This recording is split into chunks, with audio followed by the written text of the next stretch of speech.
Se você tem perguntas sobre a fé, sobre a vida, sobre Deus, conheça a Bíblia The Way, O Caminho. Uma Bíblia em linguagem atual que veio para dizer que não tem nada de errado em fazer perguntas, ter dúvidas e em debater. Mas a The Way é mais que uma Bíblia de papel. Ela está presente no cyberespaço. Por toda a Bíblia há links e QR Codes de vídeos e estudos extras para você continuar no caminho, tanto no mundo real quanto no virtual. Venha para o caminho, conecte-se a The Way, uma obra com a qualidade CPAD.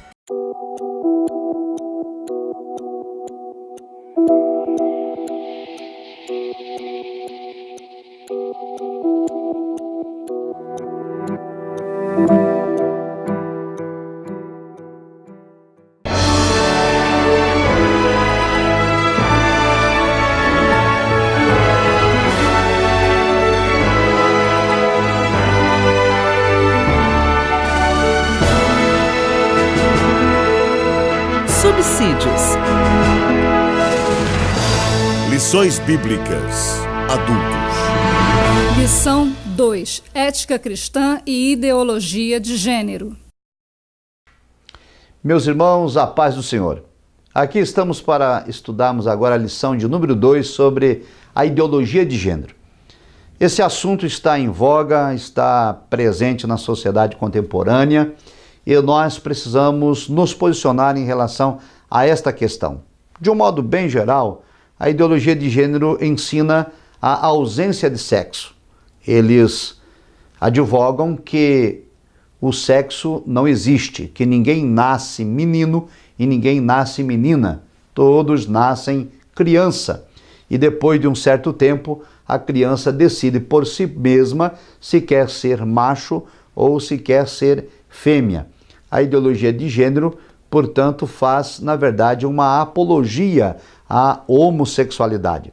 Ensinam eles que a sexualidade é apenas a construção da sociedade, que o gênero macho e fêmea não está relacionado com a sexualidade. E nós estamos vivendo uma avalanche dessa ideologia hoje em nossa sociedade, principalmente com as nossas crianças. Recentemente, o Ministério da Educação, é importante que você aborde esta questão junto com os alunos.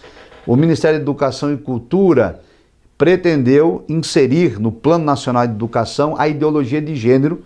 O Plano Nacional de Educação é um plano, é uma lei em que se coloca no papel aquilo que se deve ensinar às crianças nos próximos 10 anos. E então, o Plano Nacional de Educação pretendeu colocar ideologia de gênero para ser ensinado às nossas crianças desde a educação básica. E aí, a partir de vários segmentos da sociedade, frente parlamentar evangélica, frente parlamentar da família, frente parlamentar católica, educadores cristãos, não foi possível o Congresso Nacional aprovar a ideologia de gênero no Plano Nacional de Educação. Mais tarde, tentaram aprovar isso nos planos estaduais de educação, nos planos municipais de educação e também não lograram êxito por conta da mobilização da sociedade, das famílias e das instituições religiosas que não concordaram em fazer apologia à ideologia de gênero na escola. No entanto, bem recentemente, agora no mês de janeiro desse ano, precisamente no dia 17 de janeiro, o Ministério da Educação homologou uma portaria autorizando as crianças da educação básica a usarem na escola o nome social. Ou seja, a criança tem um gênero masculino e ela escolhe ter um nome feminino, que é o seu nome social. E a escola é obrigada, então, a matricular essa criança com o nome social que ela escolheu, colocar isto no boletim e no caderno de chamada, e todos os coleguinhas, professores e direção da escola devem tratá-la com o nome social. E, mais recente ainda, no dia 1º de março, o Supremo Tribunal Federal decidiu que qualquer cidadão pode ir ao cartório, alegar questão de gênero e lá trocar o seu nome, o nome do gênero masculino, por um nome de gênero feminino e vice-versa. Para isso não é necessário ordem judicial, não é preciso cirurgia, não é preciso laudo médico ou psicológico, basta o cidadão alegar questão de gênero. Então, na verdade, há uma apologia muito forte em nossa sociedade sobre essa questão de gênero. Alguns dizem, a ideologia de gênero é só uma febre, ela já vai passar. Não é verdade. A ideologia de gênero veio com toda a força para ser implantada, para ser imposta à nossa sociedade.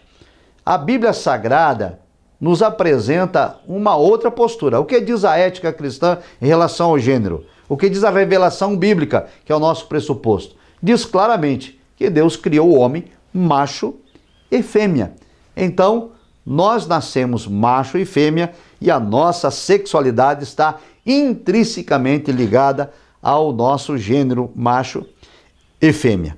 O grande problema também que está por trás da ideologia de gênero, que é promover e fazer uma apologia à homossexualidade, é a questão do patrulhamento ideológico. Então, passa-se a divulgar pela grande mídia a questão da ideologia de gênero e a partir daí usa-se políticos, jornalistas, pessoas influentes, artistas, cantores, atores, apresentadores de televisão para tratar dessa ideia como se fosse algo normal. Não só a ideologia de gênero, mas como todas as outras práticas que estão aí tentando desconstruir os valores cristãos, como a prática do aborto, o casamento gay e tantas outras questões que envolvem a ética que nós vamos discutir ao longo das lições. A partir dessa ideia disseminada, cria-se o homem coletivo. Há uma modificação do senso comum e todas as pessoas pensam agora igual, todos imaginam igual. E se alguém se opor, discordar, esse alguém vai ser alvo do patrulhamento ideológico. O que é o patrulhamento ideológico? É a tentativa de calar a boca de quem está pensando o contrário. Ou seja, desconstruir a moral, colocar a reputação na lama de quem pensa diferente. Desse modo, se alguém é contra o casamento gay, ele vai receber já de imediato o patrulhamento ideológico que vai identificá-lo como homofóbico. Se eu sou contra o aborto, eu vou receber também o patrulhamento ideológico como sendo um preconceituoso. Se eu discordar de alguma prática, qualquer que seja, eu vou ser considerado como intolerante. Então são termos do patrulhamento ideológico do qual nós somos alvos toda vez que nós, enquanto cristãos, reivindicarmos a autoridade bíblica para manter a nossa ética e não relativizar a verdade revelada, nós vamos ser alvo do patrulhamento ideológico que vai nos classificar por termos, como já citei, homofóbico, preconceituoso, intolerante, fundamentalista, retrógrado e tantos outros termos que estão aí presentes. A partir disso, criou-se no Brasil, então, o politicamente correto. As pessoas, às vezes, até discordam das posturas que estão sendo tomadas por alguns segmentos da sociedade. Algumas pessoas são desfavoráveis à mudança dos valores, à oposição aos valores cristãos, mas elas se calam porque estão amordaçadas por uma muralha invisível do amordaçamento do patrulhamento ideológico. E nós, enquanto cristãos, precisamos nos posicionar, nós não precisamos temer o patrulhamento ideológico, nós precisamos defender a fé cristã que uma vez foi dada aos santos. Eu gostaria de salientar que no livro Valores Cristãos, no capítulo de número 2, eu trato sobre essa questão da ideologia de gênero, apresentando informações relevantes que o superintendente, o professor, deve compartilhar com os alunos. Por exemplo, a questão do marxismo, a questão do gramscismo, até do movimento feminista e toda a cortina de fumaça que está por trás da ideologia de gênero, que na verdade, vou repetir, faz uma apologia à prática da homossexualidade.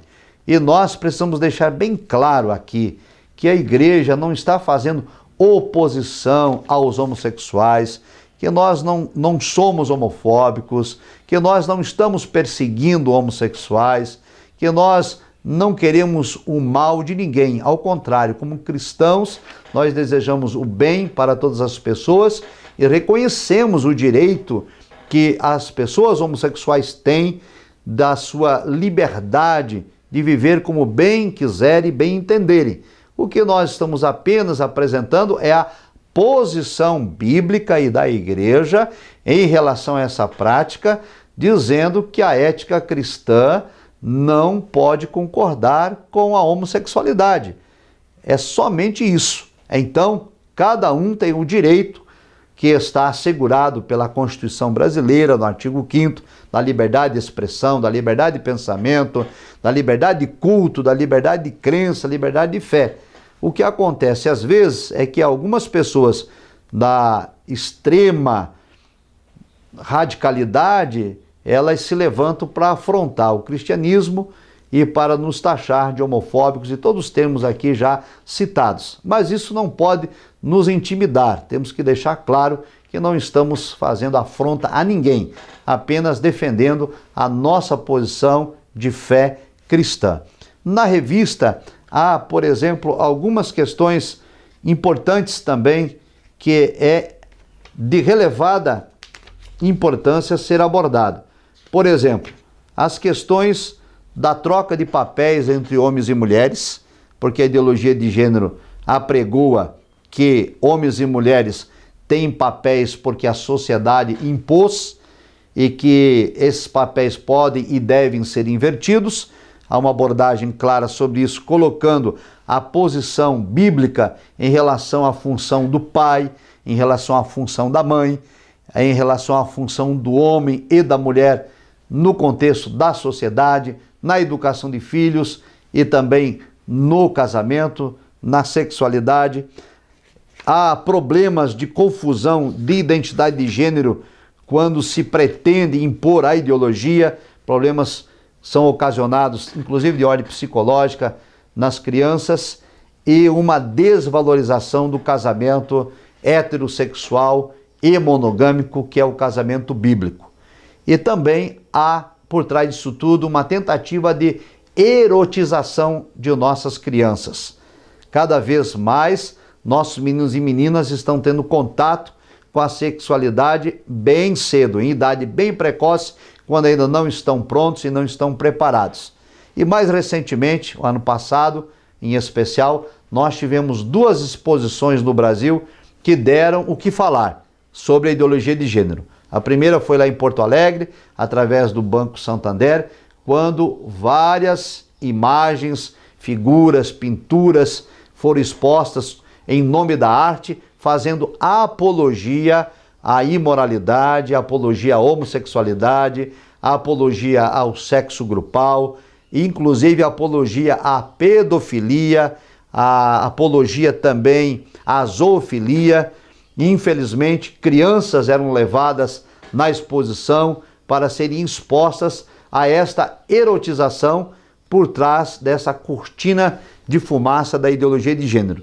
E o outro evento foi no Museu da Arte Moderna, em São Paulo, quando um artista se expôs totalmente nu para ser tocado pelas pessoas, e uma criança, uma menina, foi incentivada a tocar esse artista nu, expondo então as nossas crianças à erotização. Portanto, a posição ética da Bíblia Sagrada é de que nós, os cristãos, estamos fundamentados na revelação de Deus, que o Senhor nos criou como macho e fêmea. Essa questão da ideologia de gênero não cabe ao cristão, porque os papéis do homem e da mulher quanto à sua sexualidade foram divinamente instituídos e não são construto da sociedade. São, de fato, a vontade de Deus para o casamento. Todas essas questões estão aqui abordadas na lição de número 2, estão abordadas no capítulo 2 do livro, e é preciso deixar isto muito claro para os nossos irmãos, para que nós não sejamos arrastados pelo patrulhamento ideológico que pretende desconstruir os valores judaico-cristãos. Quero agradecer mais uma vez a atenção de todos e convidá-los a lerem o capítulo 2 do livro auxiliar, para que os irmãos possam assim ter maiores subsídios para tratar desta temática. Encerrando, eu quero lembrar a todos que a mídia brasileira está a serviço da ideologia de gênero. Ela vem sendo propagada em programas de auditório, em programas de novela, em programas de reality show, em músicas e muitas vezes nos debates. E um detalhe importante que não pode ser deixado de lado: o marxismo, que também prega ideologia, está presente na educação, nas universidades federais, e a tentativa hoje de se manter essa ideologia no âmbito escolar é para doutrinar as nossas crianças. E nós precisamos nos posicionar em contrário.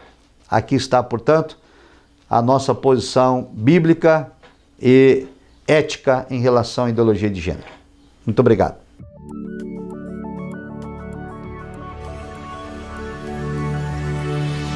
CPAD, a editora da Escola Dominical.